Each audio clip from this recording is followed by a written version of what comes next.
ಚಿಂದಿ ಉಡಾಯಿಸೋ ಖಾರ ಬಣ್ಣ ರುಚಿಯನ್ನು ನೀಡುತ್ತದೆ. ಮೆಣಸಿನ ಪುಡಿ ಚಿಂದಿ ಉಡಾಯಿಸೋ ಖಾರ ಬಣ್ಣ ರುಚಿ. ಕರಾವಳಿಯಲ್ಲಿ ಡಿಸಿಎಂ ಡಿಕೆ ಶಿವಕುಮಾರ್ ಟಾರ್ಗೆಟ್ 10 ಅಸ್ತ್ರವನ್ನ ಪ್ರಯೋಗ ಮಾಡಲಿಕ್ಕೆ ಮುಂದಾಗಿದ್ದಾರೆ. 2028ಕ್ಕೆ ದಕ್ಷಿಣ ಕನ್ನಡ ಉಡುಪಿ ಜಿಲ್ಲೆಯಲ್ಲಿ 10 ಕ್ಷೇತ್ರಗಳನ್ನು ಅವಶ್ಯಕ ತೆಗೆದುಕೊಳ್ಳಬೇಕು ಅನ್ನೋದು ಅವರ ಆ ಪ್ಲಾನ್ನ ಉದ್ದೇಶ.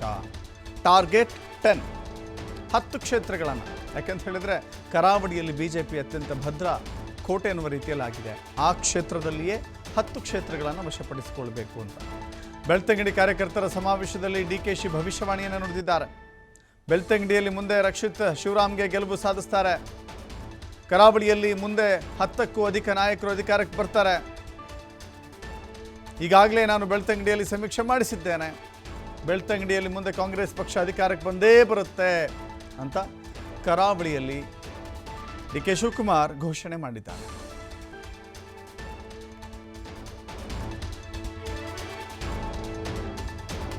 ವಿಶ್ವಾಸ ಕಳ್ಕೊಳ್ಳೋದು ಬೇಡ. ಲೋಕಸಭೆಗೆ ಹೆಚ್ಚು ಕಮ್ಮಿ ಆಗಿರ್ಬೋದು, ಬೇರೆ ಅಸೆಂಬ್ಲಿಲೂ ನಿಮ್ಮ ಭಾಗದಲ್ಲಿ ಹೆಚ್ಚು ಕಮ್ಮಿ ಆಗಿರ್ಬೋದು. ಯಾವುದೇ ಕ್ಷಣದಲ್ಲೂ ಕೂಡ ಸ್ಥಳೀಯ ಸಂಸ್ಥೆ ಎಲೆಕ್ಷನ್ ಬರ್ತದೆ. ಈಗಾಗಲೇ ಸಿದ್ಧತೆ ಕೂಡ ಆಗ್ತಾ ಇದೆ. ಸೊ ಹೀಗಾಗಿ ನಮ್ಮ ಪಾರ್ಟಿ ನಾಯಕರುಗಳು ಕೂಡ ತಾವೆಲ್ಲ ಸಜ್ಜಾಗಬೇಕು. ಸೊ ಎಲ್ಲ ನಾಯಕರುಗಳಿಗೆ ಶಕ್ತಿ ತುಂಬಬೇಕು. ಸ್ಥಳೀಯ ಚುನಾವಣೆ ಈಗಾಗಲೇ ಮಾಡಬೇಕು ಅಂತಿತ್ತು. ಕೆಲವು ನ್ಯಾಯಗಳ ಆದೇಶಕ್ಕೆ ನಾವು ಕಾಯ್ಕೊಂಡಿದ್ದೇವೆ. ಕಾಂಗ್ರೆಸ್ ಪಕ್ಷ ಮಾತ್ರ ಈ ದೇಶಕ್ಕೆ ಏನಾದ್ರು ಒಂದು ಒಳ್ಳೆಯ ಕೆಲಸವನ್ನ ಬದುಕನ್ನ ಕಟ್ಟುವಂತ ಕೆಲಸವನ್ನ ಮಾಡ್ಕೊಳ್ಳಿಕ್ಕೆ ಸಾಧ್ಯ. ಬೇರೆಯವರೆಲ್ಲ ಭಾವನೆ ಮೇಲೆ ಹೋಗ್ತಾರೆ, ನಾವು ಬದುಕಿನ ಮೇಲೆ ಹೋಗ್ತೀವಿ. ಅಷ್ಟೇ ನಮಗೂ ನಿಮ್ಗಿರುವಂತ ವ್ಯತ್ಯಾಸ. ನಮ್ಮ ಕಾರ್ಯಕರ್ತರು ನೀವು ಬರ್ಕೊಳ್ಳಿ, 2028ಕ್ಕೆ ಇದೇ ಕಾಂಗ್ರೆಸ್ ಸರ್ಕಾರ, ನಿಮ್ಮ ಸರ್ಕಾರ ಈ ರಾಜ್ಯದಲ್ಲಿ ಬಂದೇ ಬರ್ತಾರೆ. ಅದರಿಂದ ಬೂತ್ ಮಟ್ಟದಲ್ಲಿ ನಾಯಕರುಗಳನ್ನ ತಯಾರು ಮಾಡಲಿಕ್ಕೋಸ್ಕರ ಇವತ್ತು ನಾವು ಇಲ್ಲಿಗೆ ಬಂದಿದ್ದೇವೆ. ಕರಾವಳಿ ಯಾವಾಗಲೂ ಕೂಡ ಕಾಂಗ್ರೆಸ್ ಪಕ್ಷದ ಒಂದು ಭದ್ರಕೋಟೆ ಇತ್ತು. ಒಳ್ಳೆ ನಾಯಕರುಗಳನ್ನೆಲ್ಲ ನೀವೆಲ್ಲ ಕೊಟ್ಟಿದ್ವಿ. ಈಗೂ ಕೂಡ ತಾವು ಚಿಂತೆ ಮಾಡೋದು ಬೇಡ. ಈಗ 2013 ಒಂದಷ್ಟು ಮಾಹಿತಿ ನಮ್ಮ ಪ್ರತಿನಿಧಿ ಆದಿತ್ಯ ನೀಡುತ್ತಾರೆ. ಆದಿತ್ಯ, ಕರಾವಳಿ ಅಂದಾಕ್ಷಣ ಅದು ಬಿಜೆಪಿಯ ಭದ್ರಕೋಟೆ ಅಂತ ಹೇಳಿ ಈಗಾಗಲೇ ಫಲಿತಾಂಶಗಳ ಕಾರಣಕ್ಕಾಗಿ ಸಾಬೀತಾಗಿದೆ. ಆ ಭದ್ರಕೋಟೆಯಲ್ಲಿ ಕಾಂಗ್ರೆಸ್ ಗೆಲುವು ಕಾಣಿಸುತ್ತೆ ಅಂತ ಹೇಳ್ತಾರೆ ಕಾಂಗ್ರೆಸ್ ನಾಯಕರು. ಬಟ್ ಅದಕ್ಕೆ ಸಿದ್ಧತೆಗಳು ಬೇಕಾಗುತ್ತೆ. ಜೊತೆಗೆ ಅದಕ್ಕಿರುವಂಥ ಮಾನದಂಡಗಳನ್ನು ಬದಲಾವಣೆಯೂ ಕೂಡ ಮಾಡಬೇಕಾಗುತ್ತೆ, ಸ್ಟ್ರಾಟಜಿಗಳನ್ನು ಮಾಡಬೇಕಾಗುತ್ತೆ. ಅಂಥ ರೀತಿಯಲ್ಲಿ ಏನು ವಿಶೇಷ ಪ್ರಯತ್ನಗಳಾಗಿದ್ದಾವೆ ಕಾಂಗ್ರೆಸ್ನಿಂದ ಅಂತ? ದಶರಥ, ನಿಜಕ್ಕೂ ಕೂಡ ಕರಾವಳಿಯನ್ನ ಬಿಜೆಪಿಯ ಭದ್ರಕೋಟೆ ಅಂತ ಹೇಳಲಾಗುತ್ತೆ. ಆದರೆ ಈ ಬಿಜೆಪಿಯ ಭದ್ರಕೋಟೆಯಲ್ಲಿ ಒಂದು ಹೊಸ ಪ್ರಯೋಗಕ್ಕೆ ಕಾಂಗ್ರೆಸ್ ಮುಂದಾಗಿದೆ. ಅದು ಕೂಡ ಡಿಕೆ ಶಿವಕುಮಾರ್ ಅವರ ನೇತೃತ್ವದಲ್ಲಿ, ಅಂದ್ರೆ ಟಾರ್ಗೆಟ್ ಹಿಂದುತ್ವ ಅನ್ನುವಂತ ರೀತಿಯಲ್ಲಿ.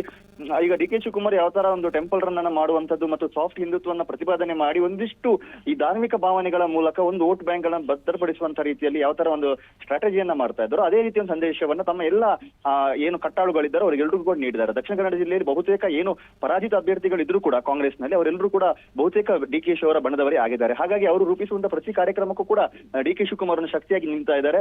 ಅದರ ಪ್ರಾರಂಭವಾಗಿ ಇವತ್ತು ಕಾರ್ಯಕರ್ತರ ಸಮಾವೇಶ ಬೆಳ್ತಂಗಡಿಯಲ್ಲಿ ನಡೆದಿದೆ. ರಕ್ಷಿತ್ ಶಿವರಾಮ್ ಏನು ಬೆಳ್ತಂಗಡಿಯ ಪರಾಜಿತ ಕೈ ಅಭ್ಯರ್ಥಿದ್ರು, ಅವರ ನೇತೃತ್ವದಲ್ಲಿ ನಡೆದಿರುವಂತಹ ಕಾರ್ಯಕ್ರಮಕ್ಕೆ ಡಿಕೆ ಶಿವ ಅವರು ಆಗಮಿಸಿದ್ದಾರೆ ಮತ್ತು ಟಾರ್ಗೆಟ್ 10 ಅನ್ನುವಂತಹ ಭವಿಷ್ಯವಾಣಿಯನ್ನ ನುಡಿದಿದ್ದಾರೆ. ಮತ್ತೆ ಕರಾವಳಿ ಮತ್ತು ಉಡುಪಿ, ದಕ್ಷಿಣ ಕನ್ನಡ ಮತ್ತು ಉಡುಪಿಯಲ್ಲಿ ಮತ್ತೆ ಕಾಂಗ್ರೆಸ್ 10 ಕ್ಷೇತ್ರವನ್ನ ಗೆಲ್ಲುತ್ತೆ ಅನ್ನುವಂತಹ ರೀತಿಯ ಭವಿಷ್ಯವಾಣಿಯನ್ನ ನುಡಿದಿದ್ದಾರೆ.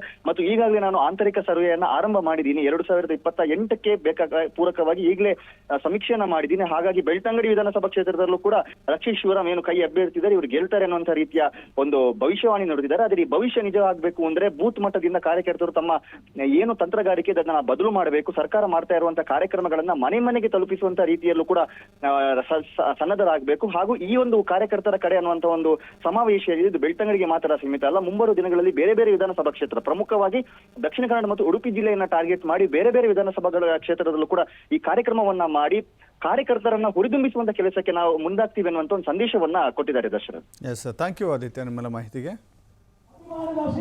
ಪಡಿತಾ ಇದ್ದಾರೆ ಡಿಕೆ ಶಿವಕುಮಾರ್ ಅವರು.